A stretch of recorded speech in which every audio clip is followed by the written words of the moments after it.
Dream job ఆదిత్యతోనే సాధ్యం. Aditya degree colleges admissions open. For more information visit our website. నమస్తే, నేను Keshav. Welcome to Suman TV. ఆంధ్రప్రదేశ్లో థియేటర్లకు సంబంధించి ఏపీ డిప్యూటీ సీఎం రాసిన లేఖ ప్రకంపనలు సృష్టించింది. ఫైనల్గా ఒక క్లారిటీ ఇచ్చేటువంటి ప్రయత్నం జరిగింది. మెగా నిర్మాత అల్లు అరవింద్ రియాక్షన్ తర్వాత కొంత ఈ వివాదం సద్దుమణిగిందా, చల్లబడిందా, అసలు ఎందుకు వివాదం మొదలైంది, ఎలా చల్లబడింది, ఈ అంశాన్ని కూడా మనం విశ్లేషించాల్సినటువంటి అవసరం ఉంది. జనసేన పార్టీ నేత తాతంశెట్టి నాగేంద్ర గారు, అలానే మెగా అభిమాని, ఆయన రియాక్ట్ అవ్వడానికి రెడీగా ఉన్నారు. నాగేంద్ర గారు నమస్తే. నమస్తే అండి. మీకు, మీ ద్వారా సుమన్ టీవీ వీక్షకులకు గుడ్ మార్నింగ్ సార్. సార్, ఏంటి సార్ ఈ వివాదం రాజుకుంది? చాలా సీరియస్ ఎలిగేషన్స్ వచ్చినాయి. పవన్ కళ్యాణ్ గారు ఆఫీస్ నుంచి రాసిన లెటర్లో అయితే ఇండస్ట్రీని కుదిపేసేటువంటి అంశాలు ఉన్నాయి. ఫైనల్గా అల్లు అరవింద్ గారు ఒక క్లారిటీ ఇచ్చారు. ఆ నలుగురిలో నేను లేను, ఆ నలుగురు ఇప్పుడు నలుగురు కాదు 10 మంది అని చెప్పి అన్నారు. ఆ తర్వాత కొంత చల్లబడింది లేదా వాతావరణం సాధారణ స్థాయికి వస్తుంది అనేటువంటి సంకేతాలు ఏమైనా ఉన్నాయా? సరే కేశవ్ గారు, నేను ఒక మాట చెప్తున్నాను. అల్లు అరవింద్ గారు వచ్చి ఇది నిజమే అని చెప్పి చేయడం మనం స్వాగతిద్దాం. ఎందుకంటే స్వతహాగా కూడా ఆయన, నాకు కూడా పర్సనల్ కూడా తెలుసు. నేనేమంటున్నా అంటే, సార్ ఏమన్నాడు, ఆయన మీరు చూస్తే నేను press meet as a journalist గా మీకు ఆయన ఎక్స్పాండ్ చేసి చెప్పాల్సిన విషయాలను నాకు ఐడియా లేదు. నేను అన్ని వదిలేశాడు. మీరు చూడండి కావాలంటే. నేనేమంటున్నానంటే, ఆ నలుగురిలో నేను లేను అంటే ఆ నలుగురు ఉన్నట్టే కదా సార్. అవును, ఉన్నట్టే కదా. అంటే ఇప్పుడు మనం ఏం మాట్లాడుకుందాం, ఓపెన్ గా మాట్లాడు, మన దగ్గర దాపరికం ఏమి ఉండదు సార్. నేనేమంటున్నా, ఆ నలుగురిలో నేను లేను, ఆ నలుగురే కాదండి. ఇప్పుడు అదే బాటను బట్టి 10 మంది అయినారంట. బట్ దీన్ని ఖండించాలి కదా. ఎవరా 10 మంది, ఎందుకు వాళ్ళ గుత్తాధిపత్యం అనేదే కదా మా ఆవేదన. మీరు నలుగురు పెద్ద మనుషులుగా పవన్ కళ్యాణ్ గారి దగ్గరికి వెళ్ళారు. సార్ ఇట్లా ఇండస్ట్రీ సమస్యలు అన్నారు. గత ప్రభుత్వంలో మీకు చూశారు. నేను సారీ టు సే, మిమ్మల్ని మరీ పరిశ్రమ మీరు అంటే ఆయన ఏదో చొప్పు కింద నల్లులాగా చూశాడు. అసలు మాజీ ముఖ్యమంత్రి ఆయన డోంట్ కేర్ కదా సార్. మరి మీ బాధలన్నీ బడి ఇటాట్ టైంలో వచ్చినాక ఒక విజన్ ఉన్న నాయకుడు చంద్రబాబు నాయుడు గారు, నేను మాట్లాడతాను, మీరు రండి కూర్చోండి అని చెప్పి మిమ్మల్ని గౌరవించి, అంటే మీకు అత్యంత పరిశ్రమ పెద్దలు అని చెప్పి అత్యంత విధంగా ఆయన సన్మానించి కూర్చోబెట్టి, సరే మీరు ఏం చేస్తారు 24 క్రాఫ్ట్స్ అంటే మనకు ఏ విధమైన సమస్యలు ఉన్నాయి చిత్ర పరిశ్రమ.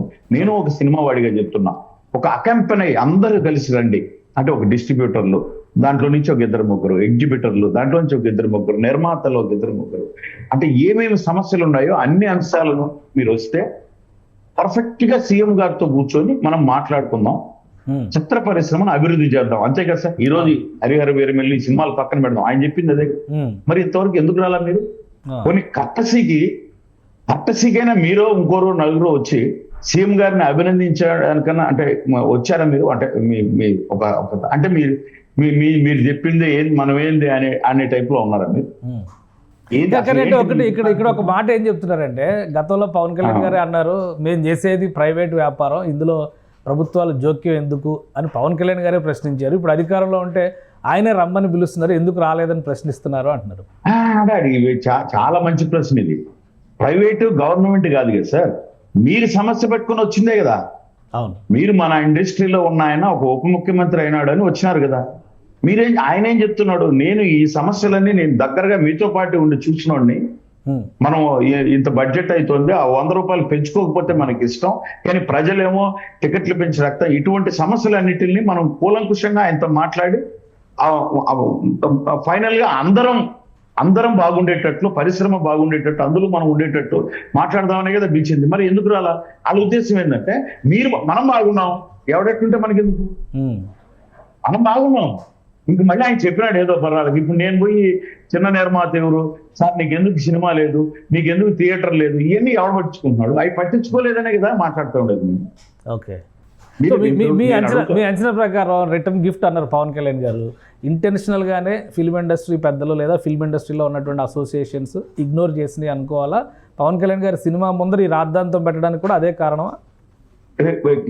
కేశవ్ సార్, మా ఒక మాట, మన దగ్గర ఏముండదు, ఓపెన్ మాట్లాడుకుందాం. దిల్ రాజు ఆయన లేకపోతే మా జీవితాలు ఏమైపోయింది సార్. ఈ సినిమా పరిశ్రమలో మాకే ఆయన అండగా నిలబడ్డాడని ఓ నలుగురితో చెప్పిస్తారని నేను సుమన్ టీవీ ద్వారా ఐషియన్ సునీల్ అయింటే ఆయనే కదా సార్ మా జీవితం, ఆయన మా సహాయం చేసినాడని చెప్పిస్తారా? అరవింద్ గారి వల్లే మేము ఈరోజు 10 మంది అన్నం తింటున్నాం అని చెప్పిస్తారా? డి సురేష్ బాబు లేకపోతే మాకు ఏంటి సార్ మా పరిస్థితి చిత్రసీమలో అని ఒక 5 మందితో చెప్పిస్తారా?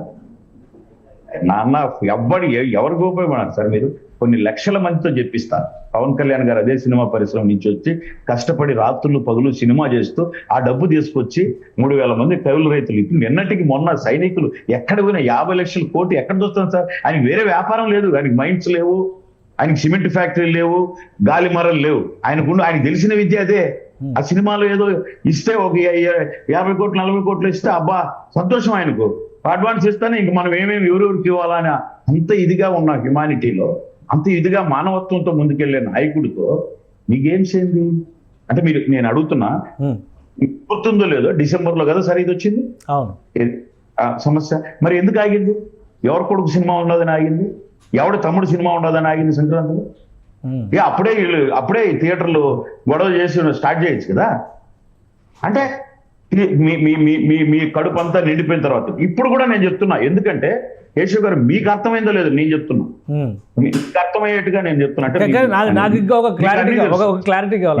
ఎందుకు పవన్ కళ్యాణ్ గారు గొడవ చేస్తున్నారు, ఎందుకు ఈ సమస్య ఎంత జటిలం అవుతుంది అనే దానికి చెప్తాను.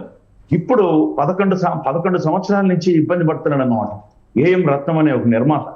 అంటే మీ నలగరితో పోలిస్తే 100% గొప్ప సందేశాత్మక చిత్రాలు తీశాడు ఆయన, భారతీయుడు కానీ ఒకే ఒక్కడిగా. మీ నలగరి మీరు ఆ విధంగా చెప్పుకోవడానికి సినిమా ఏది లేదు మీకు. కానీ మీరు మెగా నిర్మాతలు, మెగా ప్రొడ్యూసర్లు, నో డౌట్ దాంట్లో. ఇప్పుడు ఏం చేశారు? ఎగ్జిబిటర్లు మీరే, పంపిణీదారులు మీరే, థియేటర్ ఓనర్లు అన్నీ మీరే. గుర్తాదు. ఇప్పుడేంది, ఆయన ఒక సినిమా తెచ్చుకున్నాడు. ఆ సినిమాని పర్సంటేజ్ రూపంలోనో ఇంకో రూపంలోనో ఈయన పోయి సరెండర్ కావాలి. ఓపెన్ ఇది నాకేం చేస్తుంది? ఇప్పుడు ఒక సినిమా వస్తుంది పవన్ కళ్యాణ్ది, బాగా అమ్ముతారు, 150, 200 కష్టం పడి తీస్తారు, బాగా చూస్తారు జనం. కాబట్టి ఈ డబ్బును మనం ఏం చేయాలి? సరే, మీరు అదే చిన్న సినిమాకి ఎందుకు పోటీ పడడం లేదు? పర్సంటేజ్ ఆ చిన్న సినిమా వచ్చేటప్పటికి ఏమంటారు తెలుసా సార్ వీళ్ళు? బాధ చెప్తున్నా నేను. 27,000 మా థియేటర్, నువ్వు థియేటర్ ఇచ్చితే నీకు ఉంటే వేసుకో, లేకుంటే లే. అలా అక్కడ చచ్చిపోయి చిన్న సినిమా, చిన్న నిర్మాణం. వీళ్ళు వచ్చి ఇన్ని కోట్లు పెట్టి పవన్ కళ్యాణ్ మీద ప్యాషన్తో, ఆయన యొక్క మంచితనంతో ఆయనతో తీసి అని చెప్పి ముందుకు వచ్చి ఒక నిర్మాత వస్తే నువ్వు రా పంచుకున్నావు, నువ్వు మాకేమి ఇస్తావు, ఎందుకు ఇవ్వాలి మీకు? ఇక్కడ వాటాలు అడగడం దగ్గర సమస్య వచ్చిందంటారా? 100% సార్. నేను ఇలా అనొచ్చు అనకూడదు. ఒక వ్యాపారం చేసేటప్పుడు వాళ్ళకి ఇది మీకు ఇది మేము మాట్లాడతాం, మేము థియేటర్లు ఇప్పిస్తాం, మేము మాట్లాడతామని, మాకింత కమిషన్ అని నేను ఎందుకు అనకూడదు అంటా నేను. బ్రోకర్లు అని మీరు మెగా ప్రొడ్యూసర్లు అంటారు, కానీ అది బ్రోకర్ పని, దళారీ పనే కదా సార్ అది. సినిమా తీసింది ఆయన, డబ్బు పెట్టింది ఆయన, కష్టపడింది ఆయన, నటించింది ఆయన.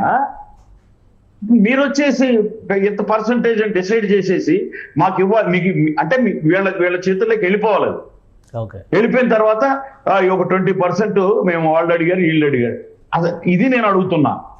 మీరు ఆయన సినిమా వచ్చేటప్పటికే ఇబ్బంది పెట్టి, లేదంటే ఎలాగైనా వస్తారులే అని చెప్పి, దాని మీద ఆయన స్పందన ఏముందంటే ఎందుకు ఇవన్నీ? రోజు మీరు ఒక జీవో పెడితే 10 రూపాయలు 20 రూపాయలతో ఎంఆర్ఓలను పెట్టి ఎదుర్కొన్న వ్యక్తి ఇటువంటి లెక్క చేస్తాడు ఆయన?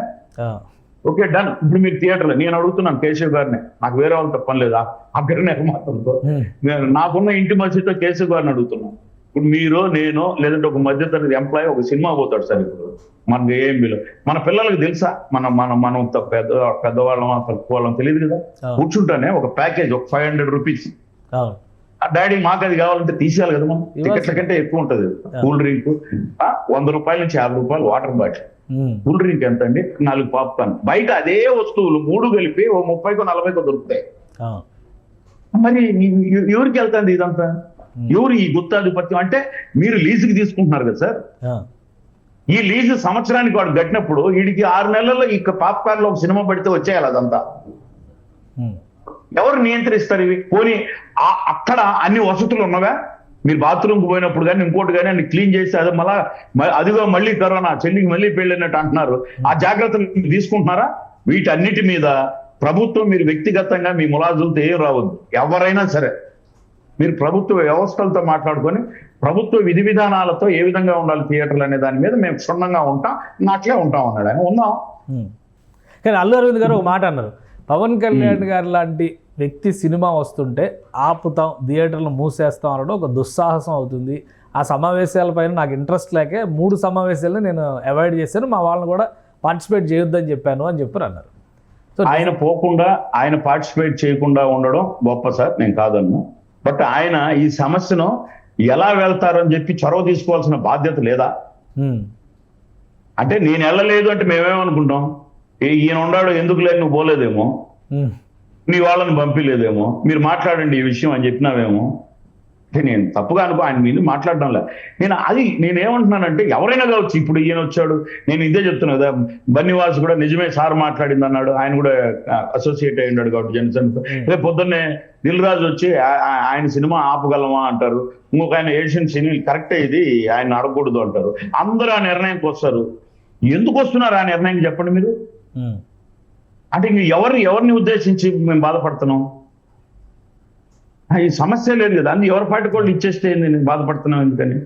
నేను అందుకనే ఆయన సరే మీరు ఈ విధంగా ఉన్నప్పుడు, అంటే కృతజ్ఞత లేకుండా ఉన్నప్పుడు, మీకు మర్యాద కూడా ఇవ్వకుండా, మిమ్మల్ని అతి తక్కువ హీనంగా, మీకు ఇండస్ట్రీ వాళ్ళంటే హీనంగా దీనంగా అని దిగజారి మిమ్మల్ని చూస్తా ఉన్నటువంటి, మీరు ఎంత కోటీశ్వరులు సినిమా కోట్లు పెట్టి చూస్తా ఉన్నప్పుడు మిమ్మల్ని నేను ఓపెన్ మాట మేము దగ్గర తీసి మేము ఉండి ఇండస్ట్రీ వాడిగా నేను గౌరవించినప్పుడు మీరు ఇచ్చిన గౌరవం ఏంది? కానీ ప్రజల్లో కూడా ఒక డౌట్ ఏంటంటే, అల్లు అరవింద్ గారు బంధువు సన్నిహితులు అనేది ఒకటి, దిల్ రాజు గారు మొన్న కూడా రామ్ చరణ్ గారి సినిమాకి ప్రొడ్యూసరు, మెగా ఫ్యామిలీతో బాగా సన్నిహితంగా ఉంటారనేది ఇంకోటి. సురేష్ బాబు గారు, సరే వీళ్ళ మధ్య రిలేషన్స్, వెంకటేష్ గారు పవన్ కళ్యాణ్ గారు అయితే వెరీ క్లోజ్ ఫ్రెండ్స్ అని అందరికీ జగమెరిగిన సత్యం. వాళ్ళిద్దరు చేసినటువంటి సినిమా గురించి కూడా చాలా చర్చ జరిగింది. ఇక అటు సురేష్ బాబు గారి ఫ్యామిలీ కూడా తెలుగుదేశం పార్టీకి చాలా క్లోజ్గా ఉండేటువంటిది ఒకప్పుడు, ఇప్పుడు ఉందా లేదా నాకు తెలీదు. డి రామానాయుడు గారు ఎంపీగా కూడా చేశారు అప్పుడు. సో వీళ్ళందరూ ఏ రకంగా చూసినా కానీ ఎన్డీఏ పక్ష పార్టీలకు చాలా దగ్గరగా ఉండేటువంటి వ్యక్తులు అనే అభిప్రాయం ఉంది. ప్రజల్లో ఒక అభిప్రాయం ఏంటంటే, ఎందుకు పవన్ కళ్యాణ్ గారిని వీళ్ళు టార్గెట్ చేస్తారు? ఈ పర్సంటేజ్ వివాదమే ముదిరి ఈ రకంగా బయటకు వచ్చిందా, లేదా ఇంకా వేరే కారణాలు ఏమైనా ఉన్నాయా?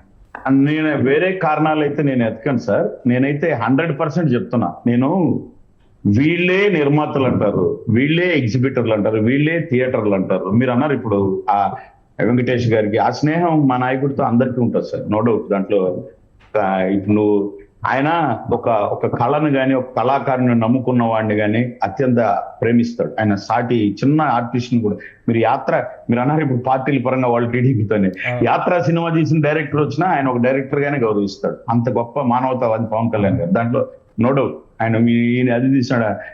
నేనేమంటున్నానంటే, ఇప్పుడు వీళ్ళు ఇంకొకరిని ఎందుకని ఇప్పుడు ఇంకొకరిని నేను ఇందాక అడిగా వాళ్ళు చేశారని, ఇప్పుడు నేను మళ్ళీ అడుగుతున్నా, ఇండస్ట్రీ పెద్దలుగా మీరు బాధ్యత వహించాల్సిన అవసరం లేదా?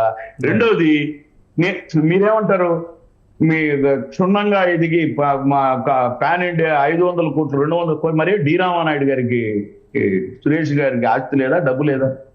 మరి వెంకటేష్ ఎందుకు, నీకు కూడా కొడుకున్నాడు కదా రాణా కాకుండా అభిరాము, నువ్వు ఒక 500 కోట్లు పెట్టి పాన్ ఇండియా సినిమా చెయ్యి, నువ్వు మెగా నిర్మాత అని నిరూపించు. ఈ పనులు అక్కడ సాధించు. అల్లు అరవింద్ కూడా ఇంకా 2 కొడుకులు ఉన్నారు కదా, వాళ్ళని దిల్ రాజు ఆయన అందంగానే ఉంటాడు కదా, ఆయన ఒక సినిమా తీసి ఆయన సత్తా చూపించమను, హీరోగా తీసి 500 కోట్లతో ఇది దిల్ రాజు అంటే నిరూపించుకోమను ఆయన నటుల్లో కదా. నేను అనేది, మీకు తెలిసిన కొన్ని అంటే విద్యలనో ఇంకోటో పెట్టుకొని మీరే కొనసాగాల, మీరే బ్రతకాలి. ఈ గుత్తాధిపత్యానికి మేము వ్యతిరేకము. నాగేంద్ర గారు అదే విషయం, గుత్తాధిపత్యమే లేదు అని అన్నారు. 1500 థియేటర్లు ఉంటే 15 మాత్రమే మా కంట్రోల్లో ఉన్నాయి అన్నారు అరవింద్ గారు. మిగతా వాళ్ళ పరిస్థితి కూడా అంతే, ఎవరి దగ్గర కూడా నాట్ మోర్ దాన్ 400-500 థియేటర్స్ ఉండే పరిస్థితి ఇప్పుడు లేదు అంటున్నారు ఆయన. మీరు ఇంకో గుత్తాధిపత్యం అంటున్నారు. మీరు ఆల్రెడీ మెగా అభిమానిగా, మీరు అసలు ఆ సినిమా ఎగ్జిబిషన్ దగ్గర నుంచి సినిమా ప్రొడక్షన్ దాకా మీకు చాలా అనుభవం ఉంది అందులో. ఈయన 15 అన్నాడు సార్, నేను అరవింద్ సార్ తో ఏకీభవించిన ఏం కాదనలే. ఆయన 15 అన్నాడు, ఇంకొక ఆయనకి 30, ఇంకొక ఆయన నోటితోనే 10 మంది అన్నాడు. 200 థియేటర్లు. మీరు నమ్ముతారో నమ్మరో, ఈ 200 థియేటర్లు తప్ప ఎక్కడ సినిమా చూడాలని కోరుకోరు ప్రేక్షకులు. ఇక అర్థం కావడం అది. అంటే మీకు వచ్చే ఒక చిన్న సినిమా వస్తుంది సార్, అంటే ఎన్ని చెప్పాలి మీకు? ఒక డైరెక్టర్ ఎవరో ఎందుకు, మా రాయలచెట్టు అబ్బాయి ఒక అబ్బాయి ఉన్నాడు, సినిమా తీశాడు, కిరణ్ అబ్బవరం, అంటే మా జిల్లా ఉమ్మడి కడప జిల్లా అయితే. ఇప్పుడు ఆ సినిమా సూపర్ హిట్, అతను బయటికి పోయినాడు అనుకో, ఆటోమేటిక్ గా మీ ఇలా కొడుకులకైతే 10 కోట్ల నుంచి ఉన్నట్టుండి 50-100 కోట్లు అవుతుంది రెమ్యునరేషన్ ఒక సినిమాతోనే. ఇప్పుడు ఆ అబ్బాయికి ఏంది, మీరు ఆ సినిమా ఉండగానే 3 సినిమాలో 4 సినిమాలో అగ్రిమెంట్ చేసుకుంటారు. మేము కదా నీకు లైఫ్ ఇచ్చింది, 20 ఇచ్చాం కదా ఫస్ట్ సినిమాకి 30 తీసుకోవాలి.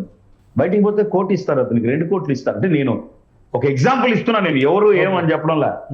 ఇట్లా అంటే మీరు వాడి కష్టపడి వాడి తల్లిదండ్రులు వాడి ఆశయాలతో వచ్చినటువంటి వాడి ఒంట్లో అంటే ఎందరినో చూసి నేర్చుకుని ఇట్లా ఉండాలి అని చెప్పి వాడు చేసే కళను కూడా మీరు దోచుకుంటారు.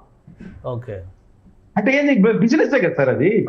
వదిలేయండి ఫ్రీగా. నీ సినిమా హిట్ అయింది బయటకు పోతే వాడు 1 కోటి రూపాయలు అంటాడు, ఇచ్చేవాడు సినిమా తీసుకుంటాడు. మీకెందుకు? మీకు అలా జరగలేదు నాకు చెప్పమనండి, వచ్చి కెమెరాల ముందుకు వచ్చి కేశవ్ దగ్గరకు వచ్చి మేము అటు చేయలేదని చెప్పండి. నేను 10 చూపిస్తా ఎగ్జాంపుల్. ఈ సినిమా ఇక్కడ ఉండగానే క్లైమాక్స్ వచ్చే లోపల 2 సినిమాలకు అడ్వాన్స్ ఇదే డబ్బు. ఈ సినిమాలు 20 లక్షలు ఊరికే కూడా చేస్తాడు. ఫస్ట్ టైం ఫేమ్ రావాలి కాబట్టి నేను ఊరికే కూడా చేస్తాడు. కానీ గోల్ ఒకటి ఉంటుంది కదా సార్. అంత పెద్ద హిట్ అయినాక 1 కోటి రూపాయలు 2 కోట్లు, అదే మీ బిడ్డలో మీ వాళ్ళు అయితే 20 కోట్లు ఇచ్చేవాళ్ళు. గబుక్కున ఇప్పుడు ఆయన రేంజ్ పాన్ ఇండియా స్థాయికి పోయింది, ఆయన 100 కోట్లు 150 కోట్లు అని వేస్తారు. అదే వాడి పరిస్థితి ఏంటి? అంటే నేను అనేది ఎన్ని విధాల చక్రబంధనం చేస్తుంది మీరు. అది నాకు ఎవరైతే ఏంటి, దిల్ రాజు అయితే ఆకాశం నుంచి ఊడిపడ్డా, ఏషియన్ సునీల్ అయితే ఎవరైనా ఇప్పుడు మా హీరో వరకు మా నాయకుడు వరకు వచ్చితే ఇంత పెద్ద మానవత. మీరు పాన్ ఇండియా హీరోలో ఇంకోటో నిర్మాతలో మీరు మా నాయకుడు పాన్ వరల్డ్ మానవతావాది. ప్రపంచంలో అవతల వ్యక్తికి సహాయం అంటే తన కవచల కుండలాలైనా ఒలిచి వాడికి సహాయపడాలని చెప్పే వ్యక్తి మీరు. ఆయన సరే చూద్దామని మీ వ్యాపారానికి అని ఇప్పుడు వచ్చి బయటపడి వ్యాపారానికి అడ్డుపడ తగులుకుంటే మేము ఎంతవరకైనా పోతాం. మొత్తం మీ చరిత్రను కేశవ్ గారి ఆధ్వర్యంలో, సుమతి ఆధ్వర్యంలో బుర్రకథల్లా చెప్పగలం. మీరు తట్టుకోలేరు. మిమ్మల్ని ఎక్కడికక్కడ కట్టడం ఇదే మేము చెప్పింది. మీరు ఓకే గుడ్, మీరు వచ్చి లేదు అంతా ఇప్పుడు రేపు పొద్దున్న ఇప్పుడేం పవన్ కళ్యాణ్ గారు ఏం మీరు అట్లా ఉండండి. ఏం ఆయన అయితే ఏం ముఖ్యమంత్రి, మనం కరెక్ట్ గా జిఎస్టీ కడుతున్నాం, మనం అన్ని చేద్దాం అని నిలబడండి. ఏం చెప్తున్నాడు ఆయన? సగటు మానవుడికి సగటు ప్రేక్షకుడికి ఏం వసతులు కావాలి, మీరు దయచేసి వ్యక్తిగతంగా వచ్చి తలగీరుకోను వచ్చి 200 500 టికెట్లు అడగద్దండి. ఇంకా మీ సమస్యను ఏమున్నా అధికారులకు పెట్టమన్నాడు. మేము 100 రూపాయలు టికెట్ పెట్టినప్పుడు ఆ 100 రూపాయలు వస్తుందా లేదా థియేటర్ల మీద ఒక రిపోర్ట్ ఇవ్వమన్నాడు. ఎవ్రీథింగ్ ప్రతిదీ ఉంటది. ఇంకా ఓకే, సో ఇంకొకటి ఈ వ్యవహారం మొత్తం కూడా తూర్పుగోదావరి జిల్లా నుంచి మొదలైంది. కొంతమంది ఎగ్జిబిటర్లను ఇన్ఫ్లుయెన్స్ చేసినటువంటి మాజీ రాజకీయ నాయకుడు, మాజీ ఎమ్మెల్యే ద్వారంపూడి చంద్రశేఖర్ రెడ్డి పేరు కూడా తీసుకుంటున్నారు. అక్కడి నుంచే కాన్స్పిరసీ ఉంది అంటున్నారు. ఒక పార్టీ, జనసేన పార్టీ నాయకుడిగా మీరేం చెప్తారు? అతను ఛాలెంజ్లు చేసి 4-5 ఛాలెంజ్లు ఇద్దో పవన్ కళ్యాణ్ గారు నువ్వు ఓడిపోతున్నావు, నువ్వు ఇది ఎవడు జనసేన పిల్ల జనసేన అని చెప్పి మాట్లాడి సన్నాసి మాటలు అన్నీ మాట్లాడి మొదటి సన్నాసి అయిన వ్యక్తి ద్వారంపూడి చంద్రశేఖర్ రెడ్డి. ఆయన ఇన్ఫ్లుయెన్స్ చేసేవాళ్ళు వీళ్ళేం మనుషులు? ఆయన ఇన్ఫ్లుయెన్స్ చేస్తే మనుషులు ఏం మనుషులు? ద్వారంపూడి ఆయన ఏమన్నా, నేను అడిగేది ఈయన ఇన్ఫ్లుయెన్స్ చేయను, ఈయనకి సహకరించడానికి ఈ 4 ఈ 5 మందో వీళ్ళేమన్నా స్వాతంత్ర సమరయోధులా, లేదా మొన్న యుద్ధానికి మేమేమైనా చేస్తామని చెప్పి చేసినటువంటి నిర్మాతల అతికి సాయం చేసి కుట్ర జరిగింది. కందుల దుర్గేష్ గారు కుట్ర జరిగింది, ఎంక్వైరీ కూడా జరిపిస్తామని చెప్పి 100%. ఎందుకంటే ఏ కోణంలో మనం నిలువరించాలి, ఏ కోణంలో మనం నిలువరించాలి, ఏ కోణంలో మనం దెబ్బకు. నేను అదే అన్నాను, మీ నలుగురు కాదు, ఆ వెనకలో ఉన్నాడు ఎవడో రమ్మన్నా, ఆడెంత పెద్ద మగోడైనా. మనం మీరు ఎందుకని జరిగింది? మీరు ఇప్పుడు ఒక మాట, మంచి మాట అడిగారు. కేశవ్ గారు సుమన్ టీవీలో ఛానల్లో కూర్చోన్నాడు. ఆయనకి తెలియదు కదా తూర్పుగోదావరిలో ఏం జరిగిందని. ఒక విషయం అయితే తెలిసింది కదా. బట్ కేశవ్ గారి దృష్టి వరకే పలానోడు ఈ విధంగా చేయాలనుకుంటున్నాడు అని తెలిసినప్పుడు రాష్ట్ర ఉప ముఖ్యమంత్రికి ఎందుకు తెలియదు సార్? మనకు నష్టం కలిగించే ఏర్పాట్లు జరుగుతున్నాయి అని మరి ఎందుకు స్పందించడు సార్? ఆయన ఎందుకు రిటర్న్ గిఫ్ట్ ఇవ్వడు సార్? అంటే ఆయన బాధ ఏం చెప్పాడంటే, మిమ్మల్ని నేను హక్కును చేర్చుకుంటే, మీ కష్టాలను, మిమ్మల్ని పరిశ్రమను మీరు ఈ విధంగా ప్రవర్తించినారంటే ఓకే, లెట్ us see. ఇప్పుడు సమస్య పరిష్కారం అవుతున్నట్ట, లేదా ఫర్దర్ గా మళ్ళీ ఇంకో గిఫ్ట్ ఏమైనా ఉండే అవకాశం ఉందా సార్? నేను అడిగేది ఏంటంటే, వీళ్ళందరూ నాకు తెలిసి వీళ్ళెవ్వరూ ఎవరికి సహాయం చేసిన వాళ్ళు కాదు. ఆయన మంచి వ్యక్తి, ప్రజాభిమానుడైన వ్యక్తి. నేను ఎందుకు అంత ఇదిగా చెప్తున్నామంటే, మేము కేశవ్ గారు పర్సనల్గా చెప్తున్నాను మీతో, మేము ఎన్నోసార్లు మీటింగ్లు రాత్రి అయిపోయి సారు 10 మీటింగ్ అంటే పోయి కూర్చుంటాం స్టేట్ బాడీని. అయ్యో 11కు 12 కంటే మేము కూడా సార్ 10కి చెప్పినాడే 12 అవుతుంది ఇంకా రాలేదా విషయం అయ్యిందని తెలిస్తే మీకు మీరు వినాల్సిన మాట, ఉదయం 5, 6 వరకు కూడా షూటింగ్ చేసి వచ్చి పడుకుంటాడు ఆయన. ఓకే.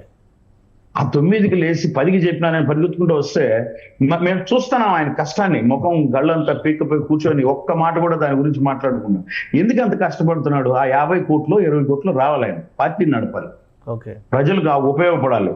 అటువంటి హ్యుమానిటీ, మానవత్వం ఉన్న వ్యక్తిని మీరు ఆడుకోవడం ఏంటి? మీరేం ప్రజలకు దేనికి ప్రజలు రక్తం రాస్తున్నారు కానీ మా అందరి సగటు ప్రేక్షకుడుగా మా రక్త మాంసాలను పిప్పి చేస్తున్నట్టు దోపిడీ దొంగలు మీకు మిమ్మల్ని మేము ఎందుకు బేర్ చేస్తాం?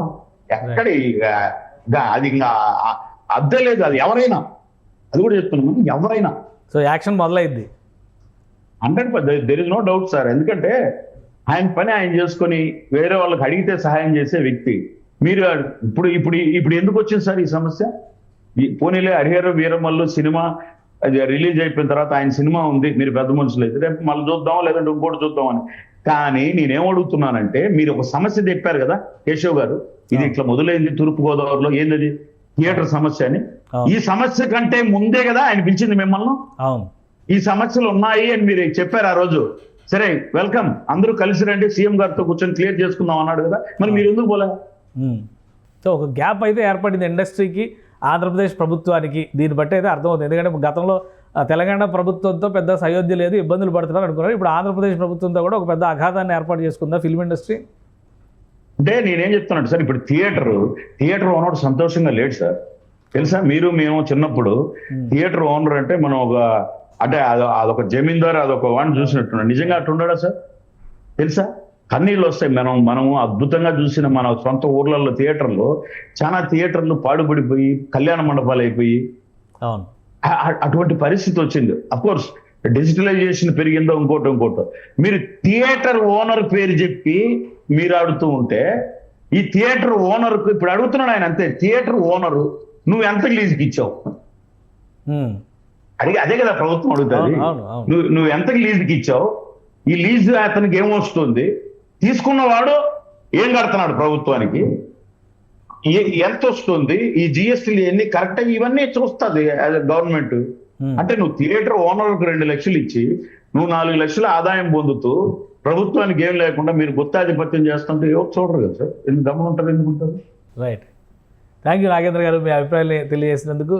ఇది జనసేన పార్టీ నాయకులు నాగేంద్ర గారు చెప్తున్నటువంటి మాట. ఇండస్ట్రీకి సంబంధించి ప్రొడ్యూసర్స్గా చలామణి అవుతున్న వాళ్ళు మరో కోణంలో థియేటర్లను పీల్చి పిప్పి చేస్తున్నారు. ప్రధానంగా ప్రేక్షకుల్ని ఇబ్బంది పెట్టడానికి కూడా కారణం వాళ్ళే. ఆ నలుగురు ఖచ్చితంగా ఉన్నారు అని ఆయన విశ్లేషిస్తున్నారు. దీనికి సంబంధించి స్పష్టమైనటువంటి ఆధారాలు ఉన్నాయి. ప్రపంచ మానవతావాదిగా ఉన్నటువంటి పవన్ కళ్యాణ్ని ఇబ్బంది పెట్టేటువంటి క్రమంలోనే ఆయన ప్రొడ్యూసర్కి సంబంధించినటువంటి సినిమాల్లో వాటాల విషయంలో మొదలైనటువంటి వివాదం పూర్తిగా థియేటర్ల బంద్ దాకా వెళ్ళిందనేటువంటి సమాచారం ఉందని ఆయన విశ్లేషిస్తున్నారు. సో ప్రభుత్వం అయితే సీరియస్గా తీసుకుంటుంది. ఈ వ్యవహారాన్ని ముగింపు పలికేటువంటి క్రమంలో సినిమా ఇండస్ట్రీ ఎలా రియాక్ట్ అవుతుంది, ఇప్పటికైనా సానుకూలంగా స్పందించి ఇండస్ట్రీ తరపున ఒక ప్రతినిధి బృందాన్ని అపాయింట్మెంట్ చేస్తారా లేదా చూడాలి. ఇది special discussion. Keep watching. Suman టీవీలో మీ పర్సనల్ అండ్ బిజినెస్ ప్రమోషన్స్ కోసం కింది నెంబర్కి కాంటాక్ట్ చేయండి.